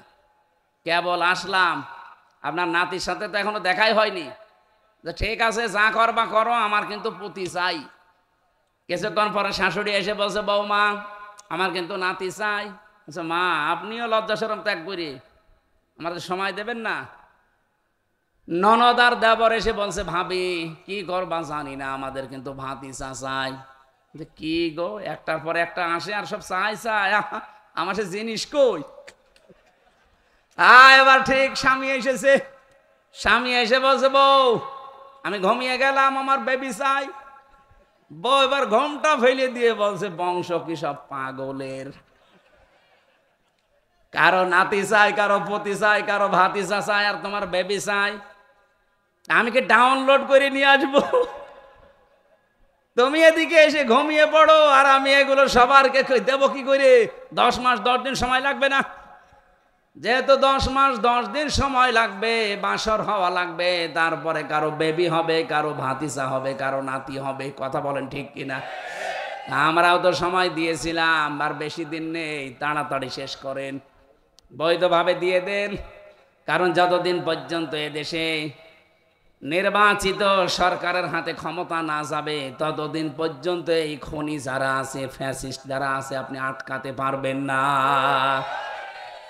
চোখে ধোকা দিয়ে বালি দিয়ে পালিয়ে চলে যাবে ভাই, এই দামি রাষ্ট্রপতির মতো। শয়তান যেহেতু এখনো অনেক আছে, গা ঢাকা দিয়ে আছে। আরে ভাই, আমি বাংলায় বলছি, আমার কি হবে ওসব আমার দরকার নেই। 15.5 বছরে যার কাছে যা নিয়েছেন, ওই জিনিসগুলো তাকে ফেরত দিয়ে দিন। যাদের কাছে যেভাবে আছে, কোন দল করতেন আমি জানি না, যেইভাবে নিয়েছেন ওই জিনিস যেহেতু আপনার না। আমি একটা হাদিসও পড়েছিলাম এই সংক্রান্ত, হযরতে আবু যর রাদিয়াল্লাহু তাআলা থেকে বর্ণিত, মানিদ্দাআ মা লাইসা লাহু ফালাইসা মিন্না ওয়ালিয়াতাবাওয়া মাকআদাহু মিনান নার। এই পৃথিবীতে যে জিনিস তোমার না, ওই জিনিস যদি তুমি নিজের দাবি করো, তাহলে ওই দিন থেকে তুমি আমার উম্মত আর নেই। কি কথা বুঝতেছেন? এই বাংলাদেশে 15.5 বছরে অনেক কিছুর মালিক অনেকেই ছিল, কিন্তু তাদের কাছ থেকে আপনারা বিভিন্ন কায়দায় কেড়ে নিয়েছিলেন। কি কথা বলছেন না কেন? যেই জিনিস আপনার না, ওইটা জিনিস আপনি নিজের আয়ত্তে নিয়ে নিলেন। সে বিএনপির কাছে হোক, জামাতের কাছে হোক, চরমনার কাছে হোক, যার কাছ থেকে যা নিয়েছেন এই 15.5 বছরে, বিভিন্ন নামে নিয়েছেন। এই যে আমারটা, আমার 32 লাখ টাকা নিয়েছেন আমার বাবার কাছ থেকে। এই টাকা তো আর আপনার না, বিভিন্ন মিথ্যা মামলার ভয় দেখিয়ে টাকাগুলো নিয়েছেন। এই কথা বলছেন না কেন? এই টাকা কি ওদের ছিল? এই খুলনার আপনাদের এই আকরাম সাহেবের ছেলেও এর ভেতরে জড়িত। ওনারা যা নিয়েছে টাকাগুলো ওনাদের না। যেহেতু টাকা ওনাদের না, টাকা আমারে ফেরত দেওয়া লাগবে। কি কথা বলছেন না কেন? এরকম যেখানে যার যা নিয়েছেন ওইটা ফেরত নিয়ে নেন। আমি মনে হয় কথা বেশি বলে ফেলেছি। হ্যাঁ, আমি একটা ফেরত পেয়েছি কয়েকদিন আগে। বগুড়ায় আমার মাহফিল ছিল। এই আগস্টের 5 তারিখের আগে মে মাসে একটা মাহফিল ছিল। ওই দিন আমার ওসি সাহেব উঠতে দেয়নি, খালি দাঁড়িয়েছে মাঠের ভেতর দিয়ে, কিন্তু ধরতে পারিনি আমারে। আমার পা মা কেটে গিয়েছিল। ওই দিন তারেক জিয়া সাহেবের গ্রামে মাহফিল ছিল আমার, বগুড়া গাবতলী। কিন্তু আমার ড্রাইভার আর আমার গাড়িটা ওরা থানায় আটকিয়ে বলছে টাকা দেওয়া লাগবে। আমার সাথে যে দ্বিতীয় বক্তা ছিল আব্দুর রশিদ, আব্দুল বারি ভাই, তার কাছে 1,13,000 টাকা শয়তানরা নিয়েছে। গাড়ি ছেড়ে দিয়েছে, কিন্তু টাকাগুলো বিভিন্ন জায়গা থেকে ধার কবজা করে দিলাম। আগস্টের 5 তারিখের পর একটা মাহফিল ছিল আমার সিরাজগঞ্জে। আমি গোল চত্বরে বসে আছি, দেখি কয়েকজন পুলিশ, তার ভেতরে ওই ওসিও এসেছে। আমি তো আর রাতের বেলা চিনতে পারি নাই, আর এখন অলরেডি দাড়ি মাড়ি রেখে এসে বলছে, হুজুর মাফ করে দেন। কে আপনি? বলছে, আমি সেই আবুল কালাম আজাদ ওসি। আরে আজাদ, এদিকে আসেন, আপনারই তো দরকার। কিসের মাপ চান আপনি? আমার সে টাকা কই? টাকা নেই। টাকা নেই মানে? আমার নামে বিভাগীয় মামলা হয়েছে, আমার এখান থেকে পাঠিয়েছে সেই কক্সবাজারের টেকনাফে এক জঙ্গল এলাকায়। আমি ভয়তে আসতেও পারি না। আজ এক বন্ধুর মাধ্যমে খোঁজ নিয়ে এসেছি। আপনি আমার মাফ করেন। মানে মাফ করতে পারি, আগে টাকা দেওয়া লাগবে না, কোনো মাফ নেই। কারণ জিনিস তো আর আপনার না, আপনি আমার কাছ থেকে টাকাগুলো নিয়েছেন, টাকা দিয়ে দেবেন, আমি এখনই মাফ করে দেব। যত কয়দিন সময় দেন? 7 দিন সময় দিলাম, টাকা দিয়েছে 1,13,000। হুজুর মিষ্টি খেয়ে ফেলিস। যা মাফ করে দিলাম, আগে তো 1 লাখ টাকা তো ফেরত পেলাম। আমার মনে হয় বাংলাদেশে এই প্রথম ইতিহাস যে পুলিশ কারো টাকা নিলে ফেরত দেয়। সেই সন্তান ছোটবেলায় যে বিড়াল কি হলে গাছে ওঠে, এরাও এত কায়দা করে আমারে টাকা দিয়েছে। যারা আমার রিমান্ডে এই 32 লাখ টাকা নিলেন, এই টাকাগুলো তো এখনো ফেরত পাইনি, আর এই টাকার মালিকও তো আপনারা না। যারা যারা অফিসাররা জড়িত ছিল কাউন্টার টেরোরিজমের আসাদুজ্জামান গোপালগঞ্জের, খুলনার এইটা, চট্টগ্রামের আতিকুর রহমান ভূঁইয়া, এরপরে জাহিদে এসপি, ডিসি মান্নান, এই যে নখগুলো তুলেছিল দেলাওয়ার হোসেন ভাইয়ের শিবিরের সভাপতি নজরুল ইসলাম মোল্লা, ডিবির ওসি ছিল ওই সময়, যারা যারা দায়িত্বে ছিল, এরপরে ডিসি মশিউর, এগুলোর কাছে টাকাগুলো আছে আমরা জানি। এর উপরে কাকে দিয়েছেন আমরা জানি না, এই টাকা আমার ফেরত দেওয়া লাগবে। আমারটা আমি নিজে বললাম, বাকি যারটা যে নিয়েছেন তার কাছ থেকে যেভাবেই হোক তার বাড়ি ঘর ভেঙে টাকা নিয়ে নিন। হ্যাঁ, বাড়ি যদি জমি জায়গা থাকে নিয়ে নিন, আমার কোনো বাংলা বলতে অসুবিধা নেই, আমি নিয়ে নেব, যেভাবেই হোক নিয়ে নেব। আমি দরকার আকরাম সাহেবের বাড়ি যাব, যাই বলবো যে আমার টাকা আপনার ছেলেও খেয়েছে, সে টাকা ফেরত দেন, কারণ আমার জিনিস আমি চাচ্ছি, আমি তো আপনারটা নিচ্ছি না। এই কথা বলছেন না কেন? হাদিস হচ্ছে কি, মানে দাগা মা লাইসা লাহু ফালাইসা মিন্না, যেই জিনিস যার না, সে যদি নিজের আয়ত্তে ওইটা রেখে দেয়, সে নবীর উম্মত থাকে না। ফালাইসা মিন্না, ফা আছে মাঝখানে। তা আপনি তো নবীর উম্মত নেই, আপনি মরে গেলে আপনার জানাজা নেই, কবর নেই, আপনাকে আমি বাঁচাতে চাই, সুতরাং দিয়ে দিন। যারটা যে নিয়েছেন এই 15 বছরে, তারটা তারে ফেরত দিয়ে দেবেন। সে যদি ফেরত না দেয়, আপনি যেভাবেই হোক আপনি নিয়ে নিন। এই যে ইসলামী ব্যাংক যাদেরটা ছিল তারা ফেরত নিয়েছে, কি ওরাকে জোর করে নিয়েছে? অনেকে বলে যে না, এটাও চিন্তা হয়েছে। আরে পাগল, চিন্তা হয়ে কি করে? ওর ব্যাংক ওদের, ওরা ফেরত পেয়েছে। আপনার যদি এরকম কিছু থাকে আপনি ফেরত নিয়ে নিন। আমার মনে হয় এরকম ফেরত নেওয়ার সিস্টেম এখন চালু করা দরকার। তাহলে বহু কিছু আমরা এই 15.5 বছরে যারা হারিয়েছি, আমরা আবার বাবা শাহজালাল সব হালাল হয়ে যাব। হ্যাঁ, ঠিক আছে। আপনারা কি চলে যাবেন নাকি? 1-2 ঘন্টার সময় আজকে আমরা পাচ্ছি, এই হিসাবে একটু বেশি কথা বলছি না, আমি এত কথা বলতাম না। আর আজকে মাহফিল আমার একটা, তো 2টা থাকলে আমি 1 ঘন্টা 15 মিনিট শেষ করে দিতাম। 1-1.5 ঘন্টা 2 ঘন্টা থাকা যাবে না? অন্তত আরো আধা ঘন্টা থাকবেন না ইনশাল্লাহ? আমি যে এই তথ্যটা দিয়ে একটু আশার বাণী শোনালাম, এই তথ্য কি আমার নিজের না আল্লাহর? যারা আমরা কষ্ট পেয়েছি ভাই, কোনো চিন্তা নেই। এই জন্য আলিফ লামটা ভালো করে যারা গ্রামার বোঝে এদের কাছে শিখে নেবেন, আপনি আশার সঞ্চার পাবেন। আল্লাহ এমনি এমনি কোনো কিছু নাজিল করেনি। আল্লাহ গ্যারান্টি দিচ্ছে, একটা কষ্ট সহ্য করলে 70টা সুখ শান্তি সাথে সাথে রেখে দিয়েছি। সুতরাং আমরা পরিপূর্ণ শান্তি এই দেশে দেখতে চাই না? হ্যাঁ, সিস্টেম অপর পৃষ্ঠায় দেখুন। কেউ যদি দুনিয়ায় একটা অবৈধ সুখ ভোগ করে, একটা, কয়টা বলেন বলেন? আপনি যদি একটা অবৈধ সুখ দুনিয়ায় ভোগ করেন, এই একটা সুখের কারণে কমপক্ষে আপনাকে 70টা দুঃখ কষ্ট যন্ত্রণা সহ্য করা লাগবে। হাসিনা যে এই 9 মাসের ভেতরে সফল হতে পারে নাই, প্রায় 27 বার চেষ্টা করেছে, একবারও সফল হতে পারে নাই। কারণ কি? কারণ তার যে শান্তি সুখ এই 15.5 বছরে সে পেয়েছে, একটাও বৈধ সুখ না, সব অবৈধ সুখ। উনি যে দায়িত্বে ছিল এই 15 বছর, বলেন তো উনি কি দায়িত্বে থেকেছে বৈধভাবে না অবৈধ? আরে ভাই, আমি নিজেই তো প্রমাণ। আমার এখন 33 বছর, 92 সালে জন্ম আমার। আমি যদি 18 বছর থেকে ভোট দিতে আরম্ভ করতাম, 3 বার ভোট দিতে পারতাম, একবারও পারি নাই। একবার নাই জেলে থাকতে মাফ করে দিলাম, আর 2 বার, একবারও পারি নাই। তাহলে সেই হিসাবে ওরা 15.5 বছরে যারা ছিল প্রত্যেকটাই ছিল অবৈধ। আরে অবৈধ ভাবে ওরা সুখ পায়নি, বলেন বলেন, শান্তি পায়নি। এক একটা অবৈধ সুখের কারণে, শান্তির কারণে দুঃখ কয়টা? 70টা। তো 50টা সুখও যদি আপনি পান এই 15 বছরে, এক একটাই 70, কত হয় স্যার? 3,500। 3,500 কষ্ট পাবেন, দুঃখ পাবেন, লাঞ্ছনা, অপমান, গঞ্জনা, এইগুলো আগে দুনিয়ায় ভোগ করেন, এরপরে আপনি চট করে ঢুকে পড়বেন।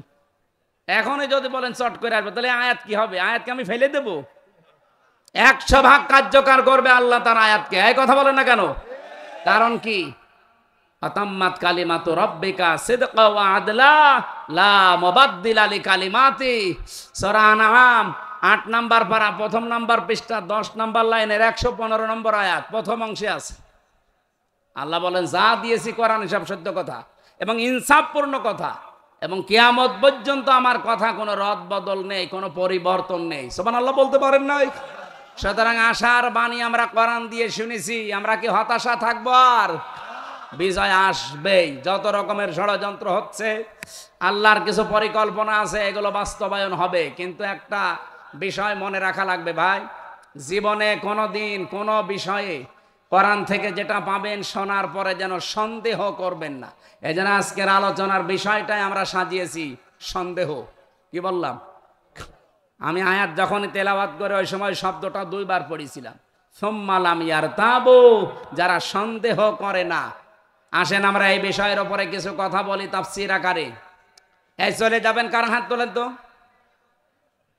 একজন শুধু, ঠিক আছে আপনি চলে যান। বাকি যারা আছেন অন্তত এই আয়াতটা শুনে যাবেন। কারা কারা হাত তোলেন তো? ঠিক আছে, আলহামদুলিল্লাহ। খুব জরুরি না হলে উঠবেন না।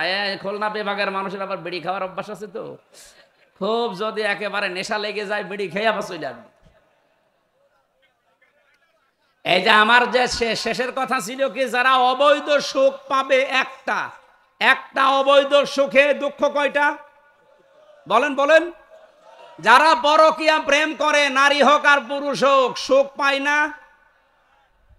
এই কথা বলছেন না কেন? নাকি খুলনা জেলায় নেই?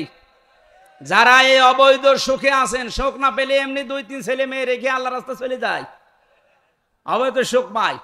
এই সুখটা কি বৈধ সুখ না অবৈধ? আরো জোরে বলেন বলেন। এই অবৈধ সুখে যারা আছেন, এই মুহূর্তে এই সম্পর্ক ছেদ করা লাগবে। সুখ পাবেন ঠিকই, একটা দুঃখ কয়টা পাবেন? আরো জোরে। যারা আছেন এখনই ডিলিট করে দেন নাম্বার। হয়তো অনেকের সাথে লাইনে নাম্বার আছে, এখনই রাতের বেলা যে কথা বলবেন না, এখনই ডিলিট করেন। কারা কারা এই অবৈধ সুখ আর চান না? হাত তোলেন তো। এই কার সাথে লাইন আছে দাদা, এদিকে আসেন। দাঁড়িয়ালা মানুষ, আমরা তো সে সালমান এফ রহমানের মতো দরবেশ, সব সাদা মনে হচ্ছে না। যাদেরই আছে ভাই, এই মুহূর্তে তওবা করেন। আর এই মোবাইল যারা চালান, আবেগে পড়ে কিছুই তো টের পান না। আমিও আগে জানতাম না, এই রিমান্ডে যেয়ে দেখেছি নাম্বারগুলো। আপনি এই যে বাটন ফোনে যারা কথা বলে, অনেকে বলে যে হোয়াটসঅ্যাপে এটা ধরতে পারে না, ট্যাগ হয় না। কে বলেছে আপনাকে? এই দেশের কোনো কিছুই নিরাপদ না। হোয়াটসঅ্যাপ বলেন, মেসেঞ্জার বলেন, ইমো বলেন, আর এই যে ডাইরেক্ট নাম্বার বলেন, অফলাইনে অনলাইনে বলেন, সব ওরা মনে হয় যে ওদের সামনে বসে বসে বলছেন। আমার বাবার সাথে এই খুলনা কি সাতক্ষীরা থেকে মাওলানা আমিরুল ইসলাম বেলালি কল দিয়েছে, কি বলেছে ওইটা পরের দিন আমারে শোনাচ্ছে।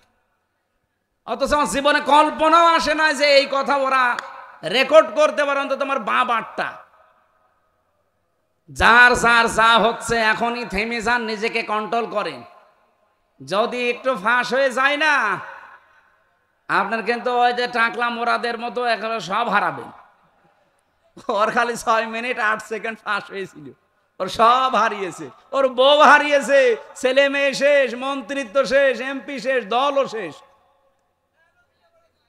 এখন আপনার আমার অনেকের কিন্তু এরকম কিছু আছে মোবাইলে। খুব সাবধানে। মেয়েদের সাথে কথা বলা, যে 14 জন মহিলার সাথে বিবাহ করা জায়েজ আছে, জায়েজ নেই, হারাম, এদের সাথে কথা বলতে পারেন। বাকি যাদের সাথে বিবাহ জায়েজ আছে, কোনো প্রেমালাপ, বিশেষ করে উল্টা পাল্টা কোনো কথা ওর সাথে বলবেন না। হ্যাঁ, জরুরি হলে সালাম কালাম দিয়ে বলবেন আপনার স্বামীকে ধরিয়ে দেন, আপনার ছেলেকে ধরিয়ে দেন, আপনার বাবাকে ধরিয়ে দেন, না আপনার সাথে কথা নেই। কারণ এটা রেকর্ড করে কোন পানি কোন দিকে গড়াবে, ঠিক আছে? আমার মোবাইলে যে কালকে ইন্দোনেশিয়া থেকে, মালয়েশিয়া থেকে যুবতী মেয়েরা কল দিয়েছিল। কারণ ইমতে কল দেয় অথবা হোয়াটসঅ্যাপে দেয়, দেওয়ার পরে তো ছবি ভেসে ওঠে। দেখার পরে আগে প্রথমে মেসেজ দিল যে আপনার কাছে কিছু জিজ্ঞাসা করতে চাই, নাম নিচে ভেসে ওঠে। তখন নাম্বারগুলো তো সব বিদেশি। বললাম, কে আপনি? কিছু চান? আপনার স্বামীকে দেন, আপনার মেয়ে ছেলেকে দেন, আপনার বাবাকে দেন, আপনার সাথে কথা নেই। কারণ আমি কি বলতেছে কি বলবো প্রশ্নের উত্তরে আপনি এটা আবার রেকর্ড করে ছেড়ে দেবেন, শেষে হামজা বাবা শাহজালা সব হালাল হয়ে যাবে। আমার কোনো দরকার নেই ভাই। আর গাড়ির ভেতরে থাকাকালীন যদি কেউ মাসলা মাসাইল জিজ্ঞাসা করে, বিশেষ করে মহিলারা, ওই যে পাশে হোসাইন হুজুর থাকে, ওর কাছে দিয়ে বলে তুমি বলো যে আমি হামজা বলছি, যা বলে বলো। ও কথাবার্তা শেষ করে সেখানে জিজ্ঞাসা করে যে এই মাসলা চাই, হ্যাঁ যদি আমার জানা থাকে বলে দেই, না হলে বললাম না জানা। মেয়ে লোকের সাথে এই যাবে খুব সেন্সিটিভ থাকা লাগবে এই জায়গায়। কারণ জজ্জিন আলিন নাসি হব্বুশ শাহাওয়াতি মিনান নিসা, আল্লাহ আকর্ষণ তৈরি করে দিয়েছে দুনিয়ায় 7টা জিনিসের উপরে, তার ভেতরে 1 নম্বরে মেয়ে লোক। আর নবীজি ইন্তেকালের আগে জানিয়েছেন আমি আমার উম্মতের জন্য ভয়াবহ বিপদের জিনিস রাখলাম এই মেয়ে লোককে। এই জন্য খুব সাবধান থাকবেন, এখান থেকে সতর্ক থাকবেন। কি যুবক মানুষ কি বুড়ো মানুষ, স্যার আপনিও না না বর বলা যায় না এ বয়সে আবার যদি আর এক সংসার করে। এই জন্য যে যেখানে আছেন আমি সহ প্রত্যেকে এই বিষয়ে খুব সেন্সিটিভ থাকা লাগবে। মোবাইলে মেয়েরা কথা বলবে কোন আওয়াজে, সে আওয়াজ পর্যন্ত আল্লাহ কোরআনে দিয়েছে। এখন যদি বলেন ওই সময় মোবাইল ছিল 1500 বছর আগে, হ্যাঁ ছিল, ওই সময় হেজাব ছিল। এটা সূরা আহজাবের 32 নম্বর আয়াতে পাবেন, ইয়া নিসান নাবিয়্যি লাস্তুন্না কাহাদিম মিনান নিসাই ইন ইত্তাকাইতুন্না ফালা তাখদানা বিল কওলি ফায়াতমা ফি কলবিহি মারাদু ওয়া কুলনা কাওলাম মারুফা। এটা মাঝারি তাফসিরে আছে। আল্লাহ পাক বলেন হে নবীর স্ত্রীরা, খুলনাবাসী আপনি বলেন তো নবীর স্ত্রী উম্মতের জন্য আমরা কি বলে ডাকি? বলেন বলেন। মায়ের সাথে সন্তান যত খারাপ হোক, মানে খারাপ ধারণা করতে পারে, সেখানে আল্লাহ আয়াত দিয়ে বললেন হে নবীর স্ত্রীরা, যদি কারো সাথে কথা বলার বড় প্রয়োজন হয়ে পড়ে, কথা বলবা ঠিক, মিথ্যা কথা বলা যাবে না। মোবাইলে বলেন, ফোনে বলেন, ফ্যাক্সে বলেন, পর্দার আড়াল থেকে বলেন, দেওয়ালের পাশ থেকে বলেন, কিন্তু কথা বলবেন সঠিক কথা, মিথ্যা কথা বলবেন না। কিন্তু ভাষা হবে আপনাদের রুক্ষ সূক্ষ্ম, কোনো রসকস থাকবে না ভাষার ভেতরে।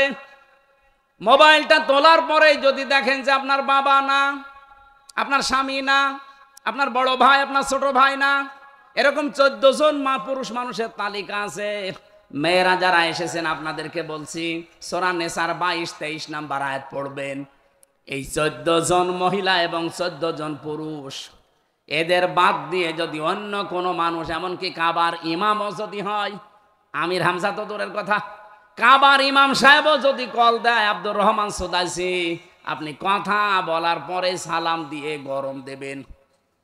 মানে আপনার ভাষা এমন করবেন, বলবেন কি কাকে চান, কি দরকার, তর্ক শুরু করে দেবেন। মনে করবে আল্লাহ কি মহিলা না ইসরাইল, তাড়াতাড়ি কেটে দেবে।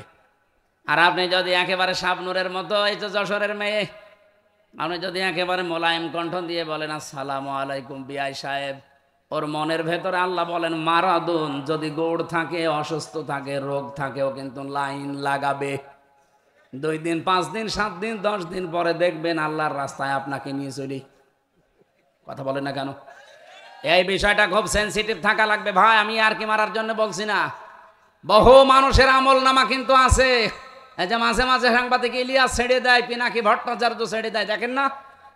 খুব সাবধানে। এখন কিছু মনে হচ্ছে না যে যেখানে এখন থেকে কথা বলবেন, দরকারি কথা ছাড়া কথা বলবেন না। আর আপনার দরকার কি? অন্যের মেয়ের সাথে, অন্যের বউর সাথে গল্প করা। মাংস মাতানা যা, নবীজি বলেন নাজাত পেতে যাও, বিনা কারণে কথা বলবা না, চুপ থাকবা। আল্লাহ আমাদেরকে হাদিসটা মেনে নাজাত পাওয়ার একটা পথ যেন তৈরি করে দেয়, বলেন আমিন। তাহলে অবৈধ কাজে যারা সুখ পান, একটা অবৈধ সুখ যদি কেউ ভোগ করেন, কয়টা শাস্তি পাবেন? আল্লাহ আমাদের প্রত্যেকের এই জায়গাগুলো থেকে যেন বাঁচিয়ে দেন, বলেন আমিন। সূরা হুজুরাত একটা পারিবারিক জীবন নিয়ে কথাবার্তা বলা আছে। এখানে 14 নম্বর 15 নম্বর আয়াতটা আমরা পড়েছিলাম। আমাদের আলোচনায় আল্লাহ সন্দেহ দূর করতে চান। রব্বুল আলামিন বলেন ইন্নামাল মুমিনুনা আল্লাযীনা আমানু বিল্লাহি ওয়া রাসূলিহি, অবশ্যই আমি আল্লাহর দৃষ্টিতে, এই এদিকে তাকান, আমি আল্লাহর দৃষ্টিতে মুমিন তারা কারা? ইন্নামাল মুমিনুন আল্লাযীনা, এবার আমি আরবি গ্রামার দিয়ে আয়াতটা আপনাদেরকে বালাগাত মানতিক দিয়ে বোঝাতে চাই। ইন্নার পরে যদি মা আসে, বাংলা অর্থ দাঁড়ায় একমাত্র, কেবলমাত্র, শুধুমাত্র, এরাই। যদি মাটা আল্লাহ না দিতাম, আমি আয়াতের ব্যাখ্যা করতে ইন্না বাদ দিয়ে দিতাম। আল্লাহ ইন্না দেওয়ার পরে মা দিয়ে এটা একেবারে নির্দিষ্ট করে দিয়েছেন, একমাত্র, কেবলমাত্র, শুধুমাত্র, এরাই। আল্লাহ বলেন এরাই আমি আল্লাহর দৃষ্টিতে মুমিন। কারা? আল্লাযীনা আমানু বিল্লাহি ওয়া রাসূলিহি, যারা আমি আল্লাহর প্রতি ঈমান এনেছে, আমার রাসূলের প্রতি ঈমান এনেছে। এখন আমার প্রশ্ন, এখানে যারা আমরা আছি অন্য ধর্মের লোক একটু কমই আছে নাকি আছে? অন্য ধর্মের লোক আছে, থাকতে পারে হালকা, কিন্তু আমরা যারা 100 জনের এখানে প্রায় 90 জন বসে আছি, তারা সবাই আল্লাহতে বিশ্বাসী। বলেন বলেন। তাহলে এই আয়াতটা আল্লাহ প্রথমেই দিলেন কেন? যে আমার দৃষ্টিতে তোমরা সবাই মুমিন না, মুমিন তারা যারা আমি আল্লাহকে বিশ্বাস করো। তাহলে আমরা শোনার পরে তো আমাদের এখানে নড়াচড়ার করার কথা না, যে আমাদের জন্য আল্লাহ বলেন নাই, বলেছে ওই হিন্দুদের জন্য, খ্রিস্টানদের জন্য। কিন্তু না, প্রিন্সিপাল সাহেব যদি কাউকে ডেকে বলে, এই ছেলে কেবল ভর্তি হয়ে গেলে আবার ভর্তি হও, ও যদি বিচক্ষণ হয় ছেলেটা চিন্তা করবে, কি গো কেবল ভর্তি হয়ে আসলাম, প্রিন্সিপাল আমারে আবার ভর্তি হতে বলে, অবশ্যই আমার মনে হয় বাবার নাম ভুল হয়েছে, অথবা আমার এলাকার নাম কোনো জায়গায় ভুল হয়েছে। সঙ্গে সঙ্গে দপ্তরের কাছে যে বলবে, দেখি ভর্তির কাগজটা দিন, আমি আগে ঠিক করে দেখি। কিন্তু কোনো পাগল ছাগল যদি হয় ভর্তি, মাথা খারাপ, তার কাটা, ও বলবে কি স্যার আপনি কি বলেন, কেবল ভর্তি হয়ে আসলাম। কি কথা বলছেন না কেন? আমরা তো আর পাগল ছাগল তার কাটা না, আমরা বিচক্ষণ মানুষ। আমরা ইমানের কথা শুনলে একটু চিন্তা করা দরকার। আমাদেরকে আল্লাহ যেহেতু একমাত্র, কেবলমাত্র, শুধুমাত্র এরাই বলে ডাক দিলেন, তাহলে আমি আবার ইমান আমার আছে তো, আমার একটু নড়াচড়া করা, অফিস আদালতে যাওয়া, প্রিন্সিপালের কাছে যাওয়া, অথবা কেরানির কাছে যাওয়া একটু দরকার আছে না নেই? এবার কেরানির কাছে যান। এবার ইমান আনলে ইমান ঠিক থাকবে, বিষয়টা এমন না। এখানে যারা অজু করে বসে আছেন, অজু করলে অজু থাকে না, 7 কারণে অজু ভেঙে যায়। কয় কারণে? নামাজ পড়লে নামাজ হয় না, 19টা কারণে নামাজ ভেঙে যায়। রোজা রাখলেই রোজা ঠিক থাকে না, 7টা কারণে রোজা ভেঙে যায়। হজ করলেও হজ ঠিক থাকে না, 5টা কারণে হজও ভেঙে যায়, নষ্ট হয়ে যায়। দুনিয়ায় যত ফরজ জিনিস আল্লাহ কোরআনে দিয়েছেন, প্রতিটি জিনিস নষ্ট হয়ে যাওয়া, ভেঙে যাওয়ার পেছনে কিছু না কিছু কারণ আছে। আল্লাহ পাক বলেন, ঈমান যারা আনলে আমার দৃষ্টিতে তুমি ঈমানদার আছো কিনা, এটা কিন্তু এখন হিসাব নিকাশ করা লাগবে। কারণ ঈমান আনলে ঈমান থাকে না, ঈমানও ওই অজুর মতো ভেঙে যায়। ঈমান ভেঙে যায় 10টা কারণে। কয়টা? হয়তো নামাজের বিষয়, রোজার বিষয়, অজুর বিষয়, এগুলো বলতে পারবে। বলেন তো, স্যারকে জিজ্ঞাসা করেন ঈমান ভেঙে যায় যে 10টা কারণে বলতে বলেন। এমনকি আমারও আন্দাজে যদি বলতেন আমিও পারতাম না। আমি নাই পড়াশোনা করেছি তাই বলতে পারছি। এখানে 100 জনের আমার মনে হয় 90 জনই আমরা জানি না যে ঈমান কি করে ভেঙে যায়। অজু ভেঙে গেলে অজু দিয়ে নামাজ হয়। কথা বলে না কেন? ভাঙা অজু দিয়ে যেমন নামাজ হয় না, ভাঙা ঈমান দিয়ে আল্লাহর জান্নাতে যাওয়া এটা কঠিন জিনিস। এজন্য ঈমান আনা লাগবে। ঈমান যদি কেউ আনতে চায়, 1 নম্বরে আল্লাহ পাক বলেন, আমি আল্লাহর ওপরে যারা ঈমান এনেছে, আমি আল্লাহর কোনো বিধানের ওপরে তাদের কোনো সন্দেহ থাকবে না।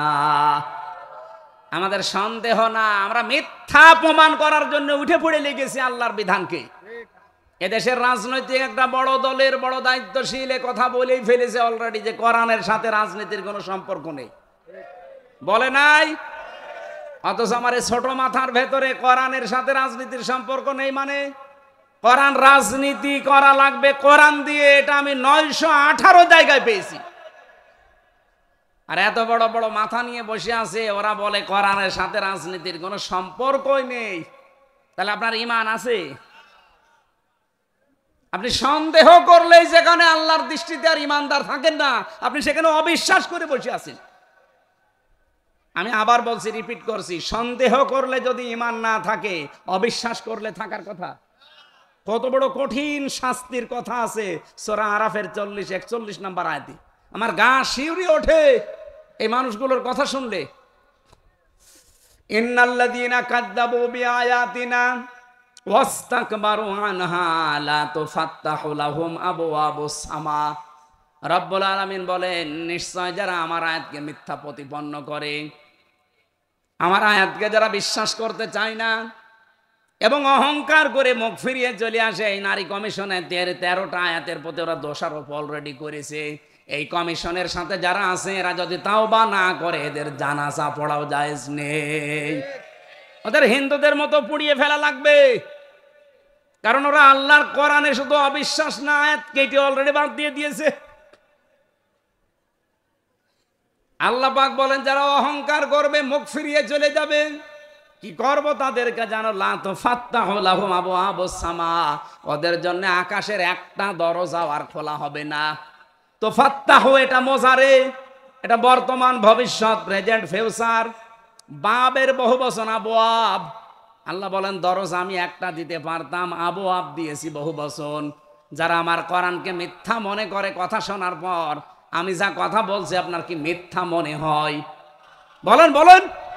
সন্দেহ লাগে? যদি সন্দেহ মনে হয়, মিথ্যা মনে হয়, অহংকার করে যদি মুখ ফিরিয়ে চলে যাও, ওই রকম কথা বলেই থাকে। আল্লাহ ওয়াস্তাকবারু আনহা দিয়েছেন। আপনার জন্য প্রথম শাস্তি, আকাশের সব দরজা আপনার জন্য আজকে থেকে বন্ধ, একটাও খুলবেন আল্লাহ। আকাশের দরজা না খুললে আপনার আমল উঠবে কি করে?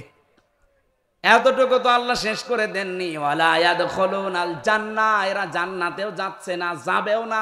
ইয়াদখুলুনা এটাও মজারে, বর্তমান, ভবিষ্যৎ, প্রেজেন্ট, ফিউচার। কতদিন আপনি জান্নাতে যাচ্ছেন না, যাবেন না? বলেন তো। এরকম সন্দেহ করে, এরকম অবিশ্বাস করে, অহংকার করে যারা মারা যায়, এই মানুষগুলোর আমল আখলাক তো আকাশে ওঠা বন্ধ। এদের জন্য জান্নাতের দরজা বন্ধ। আমি যত এখান থেকে কাবার ইমাম দিয়ে দোয়া করাই, ওর আমল তো আর, ওই দোয়াও তো আর আকাশে উঠবে না, কারণ ওর দরজা সব। বলেন বলেন। লা তুফাত্তাহু লাহুম, হোম দিয়েছেন, এটা জমির, বহুবচন।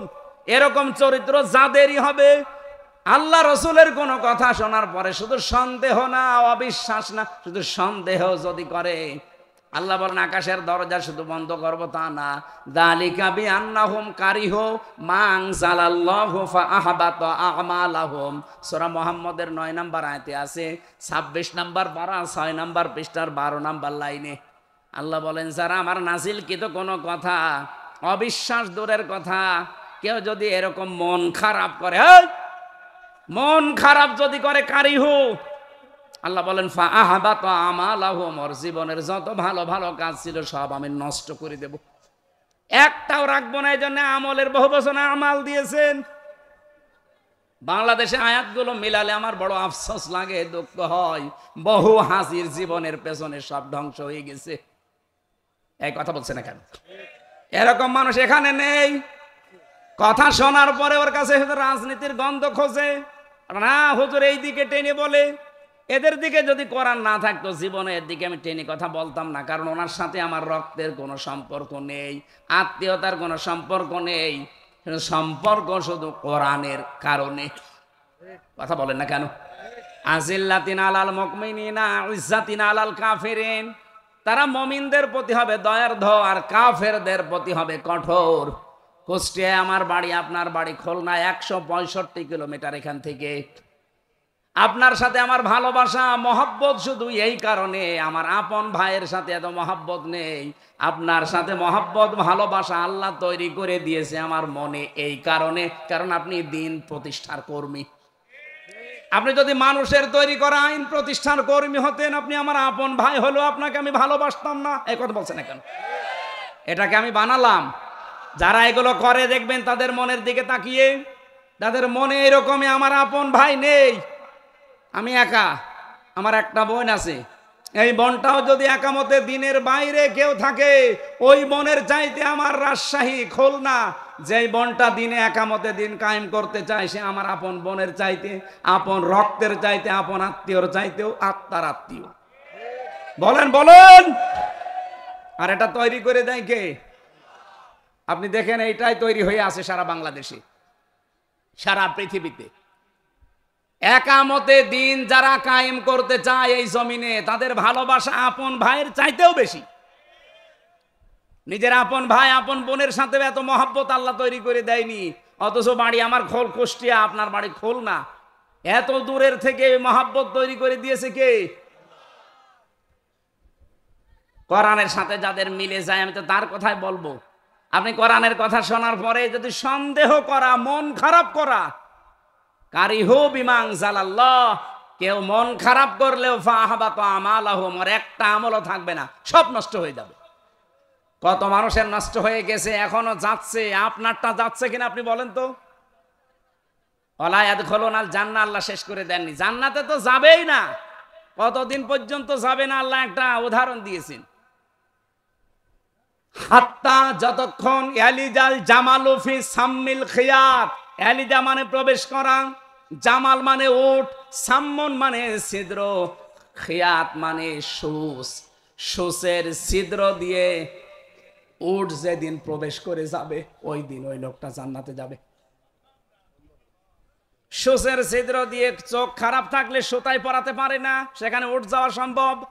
কি উদাহরণ আল্লাহ সেট করেছেন!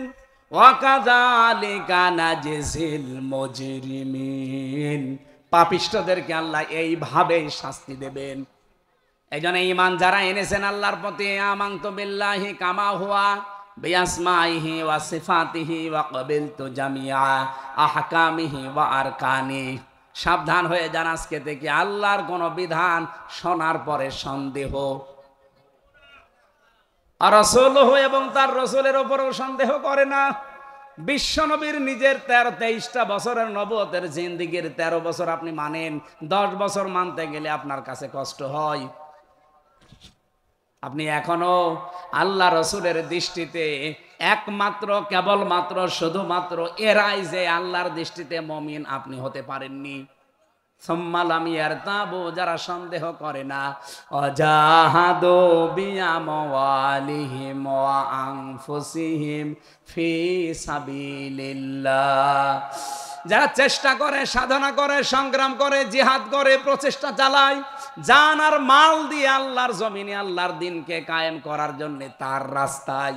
এবার আসেন, ফি সাবিলিল্লাহ আল্লাহ না দিলেও আমি অর্থ করতে পারতাম। কেন তিনি সাবিলিল্লাহ লাগিয়ে দিলেন? কারণ আল্লাহর রাস্তা ছাড়া এই জমিনে এমনও রাস্তা আছে যেখানে মানুষ অর্থ সম্পদ জীবন খরচ করছে, তাদেরও কষ্ট হয়। মানুষের তৈরি করা আইনের জন্য যারা দল করে, যারা চেষ্টা করে, যারা সম্পদ খরচ করে, যারা মিছিল মিটিং করে, যারা ভোট করে, তাদের কষ্ট নেই। এক কথা বলেন না কেন? এজন্য আল্লাহ রাস্তাটা লাগিয়ে দিয়েছেন ফি সাবিলিল্লাহ, আল্লাহর রাস্তা হওয়া লাগবে। আপনি নিজে ভেবে বলেন তো, আপনি যা করছেন এটা কি আল্লাহর রাস্তায় না মানুষের তৈরি করা রাস্তায়? উলাইকা হুমুস সাদিকুন, আল্লাহ বলেন এরাই, এইভাবে মনে হচ্ছে দেখিয়েছে, উলাইকা এরাই, উলাইকা হুমুস সাদিকুন, এরাই আমি আল্লাহর দৃষ্টিতে সত্যবাদী। শুধু সত্য কথা বললেই মানুষ সত্যবাদী হয় না, সত্যকে সত্য জানার পরে নির্দ্বিধায়, সংকোচহীন ভাবে, বিনা প্রশ্নে, দ্বিধাহীন চিত্তে যারা মেনে নিতে পারে, এরাই হচ্ছে আল্লাহর দৃষ্টিতে সত্যবাদী। যেমন ছিলেন আবু বকর সিদ্দিক। এই কথা বলে না কেন? অনেকে সিদ্দিক সত্যবাদী না, সিদ্দিকে আকবর ছিলেন। এই জন্য এই জমিনে আল্লাহর রাস্তায় আমরা যারা কাজ করছি, নারী হোক আর পুরুষ হোক, আমরা একে অন্যের সম্পূরক, পরিপূরক, ভাই বোন। আমরা চাই এই জমিনে একে অন্যকে সাহায্য করে আল্লাহর জমিনে আল্লাহর দ্বীন আমরা যেভাবেই হোক কায়েম করার চেষ্টা চালাবো। হলে ভালো, না হলে আমাদের লস নেই, কারণ আমরা দ্বীনের মালিক না। দ্বীনের মালিক কে? আরো জোরে বলেন, মালিক কে? আমরা দ্বীনের খাদেম, আমরা দ্বীনের কামলা, জন, মনীষ, পাট, লেবার যাই বলেন, আমরা চেষ্টা করে যাব এই জমিনে দ্বীন কায়েম করার জন্য। কায়েম হলে আমাদের বেতন আমাদের আল্লাহ দিয়ে দেবে, না হলেও বিকাল 5টা মানে জীবনের শেষ দিন আমাদের বেতন আছে না নেই। মা বোন যারা এসেছেন, অনেকে যারা ফতোয়াবাজি করে, তোমাদের জন্য আবার এগুলো দরকার কি? দরকার কি মানে? সূরা তাওবার 70-71 নম্বর আয়াত, মমিন নারী পুরুষ যারা দুইজন এক একজনের সম্পর্ক, বন্ধু, অভিভাবক, গাইডলাইন দাতা, একজন আরেকজনকে সাহায্য করবে আল্লাহর জমিনে আল্লাহর দিনটা কায়েম করা, প্রতিষ্ঠা করা, বাস্তবে রূপ দেওয়ার জন্য। সুতরাং যে যেখানে আছে আজকে থেকে এটা জীবনের মেন কাজ বানিয়ে নেবেন, যতদিন আল্লাহর এই জমিনে দিন কায়েম না হয়। যে যা বলছে বলুক, ইউজাহিদুনা ফি সাবিলিল্লাহ ওয়ালা ইয়াখাফুনা লাউমাতা লাইম, তারা আল্লাহর রাস্তায় চেষ্টা করে যায়, প্রচেষ্টা চালায়, জিহাদ করে, কিন্তু কোনো তিরস্কারকারীর তিরস্কারকে তারা পাত্তা দেয় না, তারা কিছু মনেও করে না, পরোয়াও করে না। জালিকা ফাদলুল্লাহ, আল্লাহ বলেন এটা সবার জন্য না, ইউতিহি মাইয়াশা, যাকে আল্লাহ পাক পছন্দ করেন, অনুগ্রহ করেন যার প্রতি, তাকে আল্লাহ এই কাজে লাগান। সুতরাং আল্লাহর রাস্তায় আমরা আল্লাহর দিন প্রতিষ্ঠার জন্য, হ্যাঁ পদ্ধতি আমাদের ভুল থাকতে পারে, অনেকে বলে আমাদের আকীদা ঠিক নেই, আমাদের পদ্ধতি ভুল থাকতে পারে। সৈয়দ আবুল আলা মওদুদীকে আমরা ফেকার ইমামও মানি না, আর তার মাসলাও আমরা গ্রহণ করি না। উনি একটা ইসলামিক দার্শনিক ছিলেন, চিন্তক ছিলেন, রাষ্ট্র চিন্তা করতেন। ওনার রাষ্ট্র দর্শনটা একটা আমরা নিয়েছি, এটা গণতান্ত্রিক পদ্ধতিতে ইসলাম কায়েম করা যায়। এই পদ্ধতি যেহেতু উপমহাদেশে চলছে, এই জন্য আমরা এটা নিয়েছি। আমার পদ্ধতি ভুল হতে পারে, কিন্তু আমার আকীদা ঠিক আছে। জামাত ইসলামী বাংলাদেশের আকীদা হচ্ছে জমিন আল্লাহর, আইন চলবে। যারা এই তহমত জামাত ইসলামের প্রতি চাপিয়ে দিয়েছেন যে এদের আকীদা ঠিক নেই, আপনি একটা মিথ্যাবাদী। কে বলেছে জামাতের আকীদা ঠিক নেই? এদের আকীদা আল্লাহর জমিন, এখানে কায়েম হবে আল্লাহর বিধান, জমিন যার, হুকুম তার, এর বাইরে যদি আকীদা থাকে উনি আমাকে বলুক, আজকে ওনাকে আমি তালাক দেব। বলেন, ওনারা জিজ্ঞাসা করেন, তো জামাত ইসলামের একজন দায়িত্বশীল, জমিন যার, আইন তার, এর বাইরে আপনার আকীদা আছে? আপনি আন্দাজে মিথ্যা তহমত লাগিয়ে দেন, এই মিথ্যা কথাটা ছড়িয়ে এই মুসলিম দলটাকে দুর্বল করে রেখেছে। এখন মানুষ যেহেতু সচেতন, তো বুঝে ফেলেছে, কারণ এরা ফাঁসির রশি গলায় নিয়ে 2 ঘন্টা 2.5 ঘন্টা ঘুমায়।